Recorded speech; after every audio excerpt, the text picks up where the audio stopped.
Are you serious? You think you can just show up dressed like that? This is completely inappropriate for this office. The sound of garbage trucks outside Jessica Monroe's apartment window jolted her awake. She blinked at the harsh sunlight flooding through the curtains and felt her stomach drop. Sunlight meant late, very late. Jessica grabbed her phone from the nightstand. The screen showed 8:20 a.m. in bright, accusing numbers. Her shift at Pinnacle Corporation started at 8:30. The subway ride alone took 35 minutes. She launched herself out of bed, her heart hammering against her ribs. This could not be happening. Not today. Not when she had only been working at Pinnacle for 2 months and was still trying to prove herself worthy of the position. Jessica rushed to the bathroom, skipping the shower entirely. She splashed cold water on her face, ran a brush through her shoulder-length blonde hair, and frantically applied just enough makeup to look awake. Her mind raced through the mental checklist of everything she needed to grab before sprinting out the door. Then she remembered her work uniform, the required charcoal blazer and matching pencil skirt that all marketing department employees wore at Pinnacle Corporation, was sitting in a plastic bag at Quick Clean Laundromat 3 blocks away. She had dropped it off on Saturday morning and completely forgotten to pick it up yesterday. Jessica stood frozen in front of her closet, staring at the limited options hanging before her. A pair of ripped jeans, sweatpants, a hoodie, and the burgundy cocktail dress she had worn to her cousin's engagement party. 2 weeks ago, the dress was the only remotely professional item she owned that was clean. It was fitted with a sweetheart neckline and a hemline that stopped mid-thigh. Definitely not office appropriate. But it was either that or show up in sweatpants. With shaking hands, Jessica pulled the dress over her head. The fabric clung to her curves in a way that made her cringe. She grabbed a black blazer, the only one she owned.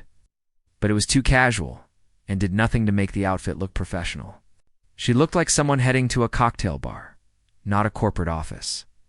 There was no time to figure out an alternative. Jessica grabbed her purse, shoved her laptop inside, and ran out the door. The subway was packed with morning commuters. Jessica squeezed into a corner, acutely aware of the looks she was getting.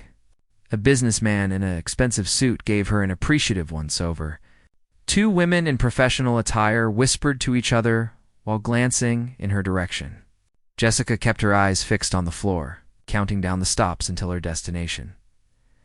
Pinnacle Corporation's headquarters was a gleaming glass tower that stretched 40 stories into the sky.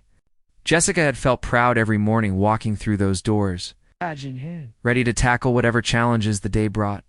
Today she felt nothing but dread. The lobby was bustling with employees arriving for work. Jessica kept her head down, clutching her blazer closed as she speed-walked toward the elevator bank. She could feel eyes on her. Heard the sudden hush in conversation as she passed. The elevator ride to the 12th floor felt like an eternity. When the doors finally opened, Jessica stepped out into the open concept marketing floor and immediately wished the ground would swallow her whole. Conversations stopped mid-sentence. Heads turned. Eyes widened. Well, someone had an interesting morning, came a voice from the nearest desk. It belonged to Derek Chen, one of the senior marketing analysts who had made it clear from day one that he thought Jessica was too young and inexperienced for her. His comment sparked a ripple of laughter. Across the floor, Jessica kept walking, her face burning. She could feel dozens of pairs of eyes tracking her movement across the office. "Did you forget this is a workplace and not a nightclub?" Another voice called out. This one belonged to Patricia Wu, a colleague who had never been friendly, but had at least been civil until now. Her tone dripped with mock concern and barely concealed delight. More laughter. More stairs. Jessica finally reached her desk in the back corner of the floor. She dropped into her chair and immediately powered on her computer. Determined to bury herself in work and pretend none of this was happening, her phone buzzed. A text from her roommate asking how her morning was going. Jessica typed back a quick explanation and then silenced her phone completely. Focus on work. Just focus on work. If she could get through today without any major incidents, she could go home, pick up her uniform, and never let this happen again. "Hey, Jessica." The voice was gentle. She turned to find Timothy Park, a junior designer who worked at the desk next to hers. He was blushing deeply, his eyes darting between her face and his computer screen. "Are you okay? You seem really upset." "I am fine," Jessica said, her voice coming out harsher than she intended. "Just had a rough start to the day, right? Well, you look really nice. I mean, the dress is very pretty. Not that you do not always look nice, but today is just different," and Timothy trailed off. His face now completely red, Jessica turned back to her computer, fighting back tears. This was a nightmare. She had worked so hard to be taken seriously here, to prove that she deserved her position despite being the youngest person in the department. And now, because of one stupid mistake, all of that was potentially ruined. 3 floors above, in the executive suite, Nathan Sterling was reviewing the latest marketing campaign proposals when his assistant knocked on his office door. "Mr. Sterling, I have Rachel from Human Resources on the line. She says it is urgent." Nathan frowned. Urgent calls from HR were rarely good news.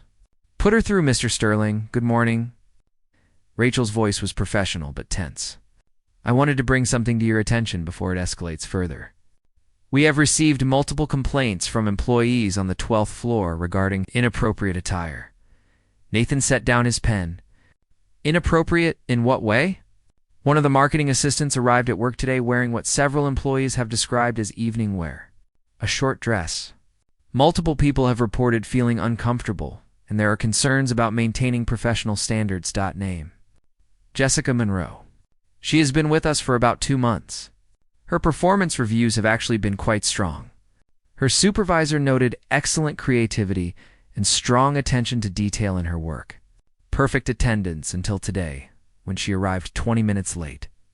Nathan leaned back in his leather chair, his mind working through the information. "So we have a good employee having what sounds like one bad morning, and people are complaining. Well, yes, but the dress code policy is very clear. And several employees feel that allowing this sets a problematic precedent. Some of the male employees have commented on her appearance. We want to avoid any potential harassment situations. Thank you for informing me, Rachel. I will handle this personally." Nathan hung up before she could respond. He sat quietly for a moment, thinking. 2 months. Strong performance. One mistake. Nathan had built Pinnacle Corporation from absolutely nothing. 15 years ago, he had been working 2 jobs while attending night classes. Living in a studio apartment with furniture he found on the street, he knew exactly what it felt like to be young, struggling, and terrified of losing everything over one mistake. The corporate world had no mercy for people who were just starting out. He had watched talented people get crushed by rigid systems that valued appearances over actual competence. It was one of the reasons he had started his own company in the first place. Nathan made his decision quickly. He pressed the intercom button. "Melissa, I need the complete personnel file for Jessica Monroe from the marketing department. Then have her come up to my office." 30 minutes later. Jessica was still trying to calm her racing heart when her desk phone rang. Jessica Monroe speaking. She answered, grateful. Her voice sounded steady, despite the anxiety coursing through her. "Miss Monroe, this is Melissa from the executive floor. Mr. Sterling would like to see you in his office." Right away, the world seemed to tilt sideways. Jessica gripped the edge of her desk. "Mr. Sterling, the CEO?" "Yes, please come to the 40th floor immediately." The line went dead before Jessica could respond. She sat frozen, her mind completely blank. Nathan Sterling wanted to see her. The Nathan Sterling. The man whose face appeared on business magazine covers? The man who had transformed a small startup into a billion-dollar corporation in just 15 years? The man whose framed photo hung in the lobby with the title, Founder and CEO, beneath it? She had never even been on the executive floor. Jessica stood on trembling legs. This was it. She was going to be fired. Personally fired by the CEO because her mistake was so enormous, it required his direct intervention. The entire office watched as she walked toward the elevators. She could see Derek smirking. Patricia looked satisfied. Timothy appeared genuinely worried. The elevator ride to the 40th floor was the longest minute of Jessica's life. When the doors opened, she stepped into a completely different world. The executive floor was breathtaking. Floor-to-ceiling windows offered panoramic views of the city. The furniture was sleek and modern. Original artwork hung on the walls. Everything spoke of success and power. A woman in an impeccably tailored navy suit sat behind a reception desk. "Jessica Monroe," the woman asked with a warm smile. "Please follow me." Jessica followed on unsteady legs, her heels clicking against the polished marble floor. They walked down a corridor lined with conference rooms and stopped in front of an imposing set of wooden doors. The woman knocked twice and opened the door. "Miss Monroe, to see you, Mr. Sterling." "Thank you, Melissa." Jessica stepped inside. The office was enormous, with windows that seemed to stretch forever. But she barely registered the view. Her attention was fixed on the man standing beside the massive desk. Nathan Sterling was taller than she had imagined, easily over 6 feet. His navy suit was perfectly tailored. He had dark hair with subtle silver at the temples, sharp features, and eyes so intensely green they seemed to see straight through her. He was, Jessica realized with a jolt, absolutely striking. "Miss Monroe?" he said, his voice deep and calm. "Thank you for coming up. Please, have a seat." Jessica crossed the office and sat in one of the leather chairs facing his desk. Nathan walked around and sat across from her, his movements controlled and confident. "I can explain," Jessica blurted out before she could stop herself. "About the dress. My work uniform was at the laundromat, and I forgot to pick it up. I was already late, and I did not have any other clean professional clothes, and I know there is no excuse, but I promise this will never happen again." Nathan held up a hand, and to her complete shock, he smiled. The smile transformed his entire face, softening the sharp edges. "Breathe, Miss Monroe. You are not in trouble." Jessica blinked. "I am not." "No. Though I understand several of your coworkers felt compelled to report the situation to Human Resources." He opened a folder on his desk. "I have been reviewing your file. You have been with Pinnacle for 2 months. In that time, you have consistently produced excellent work. Your supervisor says you bring fresh perspectives to campaigns. You caught a major error in the Henderson account that would have cost us a significant client. And this is your first late arrival?" Jessica listened, not quite believing what she was hearing.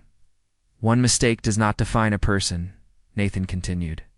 "What defines them is how they respond to adversity. You could have called in sick. You could have turned around and gone home. Instead, you came to work, faced the judgment, and did your job. That takes real courage." Tears pricked at the corners of Jessica's eyes. She had expected anger, disappointment, termination, not kindness. "My executive project manager is taking an extended leave for personal reasons," Nathan said, studying Jessica with those intense green eyes. "I need someone to fill that position for at least 6 months. It is demanding work.